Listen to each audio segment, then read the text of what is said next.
नमस्कार दोस्तों, मैं हूं चंदन कुमार और आप देख रहे हैं आपका अपना यूट्यूब चैनल सरल ज्ञान। तो दोस्तों, इस यूट्यूब चैनल में आपको शिक्षा से संबंधित बहुत सारे प्रश्न, बहुत सारे उत्तर, बहुत सारे टॉपिक मिलेगा। और आप लोग से यही उम्मीद करते हैं कि हम लोग जो वीडियो बनाते हैं इसका लाभ उठाइए और हमारा वीडियो को देखिए और कुछ कुछ सीखिए और अपनी सलाह कमेंट के माध्यम से अवश्य दें। तो दोस्तों, आज हम लोग समाज के कुछ महत्वपूर्ण प्रश्नों का उत्तर जानेंगे। समास का शाब्दिक अर्थ क्या होता है? विस्तार, संक्षेप, विच्छेद, विग्रह। तो इसका उत्तर हो जाएगा संक्षेप। अगला प्रश्न, समास के कुल कितने भेद होते हैं? तो बच्चों, हम लोग पिछली वीडियो में पढ़ चुके हैं कि समास के कुल 6 भेद होते हैं। हालांकि मुख्य रूप से 4 भेद था, फिर बाद में कर्मधारय और द्विगु को सम्मिलित किया गया। तो इस तरह कुल 6 भेद होते हैं। लाल मनी में कौन सा समास होता है?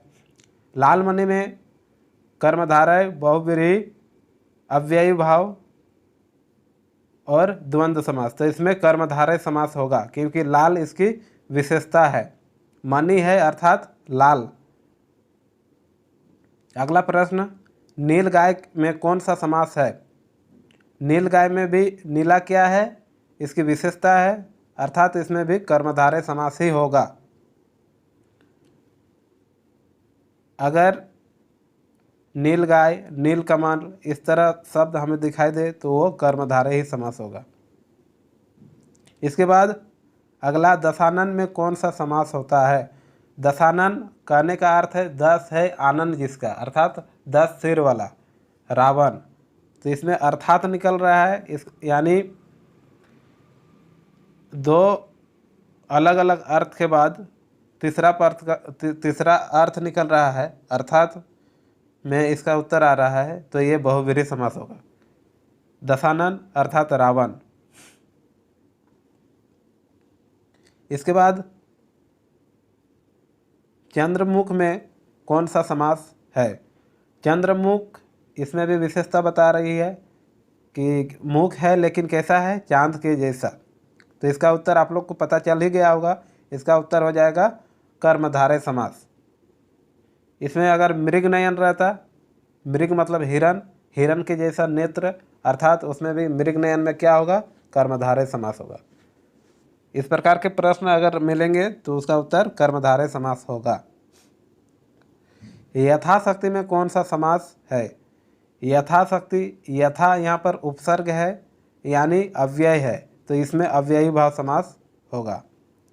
यथा, पर, आ, भर इस प्रकार का शब्द अगर पहले मिले यानी पहले उपसर्ग मिले किसी भी शब्द से पहले, तो वह हमेशा अव्ययी भाव समास कहलाता है। प्रथम पद हमेशा क्या होता है? उपसर्ग होता है। आइए आगे देखते हैं। राधा कृष्ण में कौन सा समास है? राधा कृष्ण के बीच में एक योजक चिन्ह लगा है। अगर हम लोग इसे देखेंगे तो राधा योजक के चिन्ह और लगा सकते हैं। राधा के योजक के जगह क्या लगाएंगे? और राधा और कृष्ण, अर्थात इसमें द्वंद्व समास होगा। निम्न में से किसमें तत्पुरुष समास है? महारानी में तो कर्मधारय समास है, दोपहर में द्विगु समास है, लंबोदर में बहुव्रीहि समास और शोक मग्न में शोक से मग्न, इसमें तत्पुरुष समास है। राजकन्या में कौन सा समास है? राजा की कन्या, राजकन्या, अर्थात तत्पुरुष समास, कर्मधारय समास, द्वंद्व समास, द्विगु समास। राजा की कन्या, की क्या है? कारक चिन्ह है, तो तत्पुरुष समास होगा। नवयुवक में कौन सा समास है? द्विगु समास, द्वंद्व समास, कर्मधारय समास, तत्पुरुष समास। नव मतलब होता है नया, ऐसा युवक जो नया हो अर्थात किशोरावस्था में, तो इसमें कर्मधारय समास होगा। नवयुवक, कर्मधारय समास। नवरत्न में कौन सा समास है? इस नव का अर्थ यहाँ अलग निकल रहा है। इस नव का अर्थ होता है 9 यानी क्रम संख्या 9, 9 रत्नों का समूह, अर्थात इसमें क्या हो जाएगा? द्विगु समास। चौराहा में कौन सा समास है? चौराहा अर्थात चौ मतलब चार और राह मतलब रास्ता, चारों ओर से रास्ता। इसमें क्या होगा? द्विगु समास, चारों तरफ की ओर रास्ता, है ना। तो इसमें द्विगु समास होगा।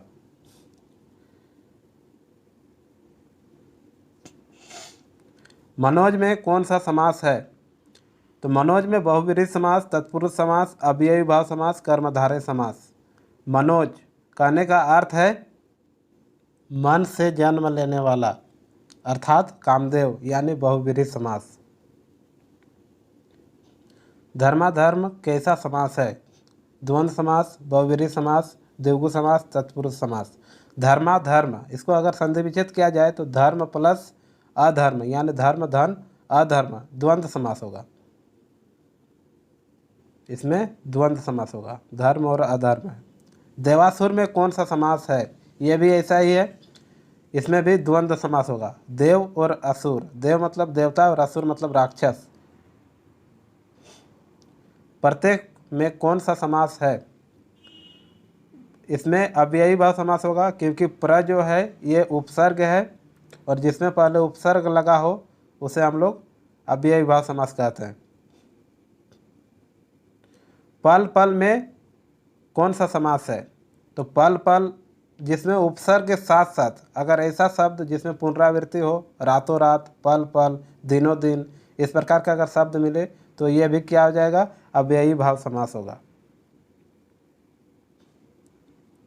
रातों रात में कौन सा समास है? अभी हम लोग पिछले क्वेश्चन में देखें तो ये था अव्ययी भाव समास, इसमें भी अव्ययी भाव समास होगा। रातों रात एक ही शब्दों का पुनरावृत्ति हो रहा है, अर्थात ये अव्ययी भाव समास। माता पिता में कौन सा समास है? माता और पिता और आया, योजक चिन्ह आया, इसका मतलब द्वंद्व समास। माता पिता द्वंद्व समास है। तो दोस्तों आज की वीडियो बस यहीं तक। धन्यवाद।